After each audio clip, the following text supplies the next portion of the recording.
que o Senhor me deu.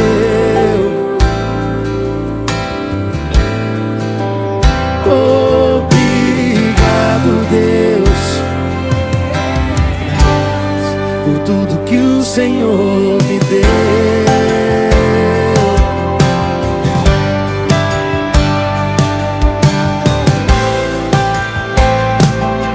Abre o seu olho e vê que você hoje tem saúde, tem a paz, felicidade que nem todos podem ter. E tem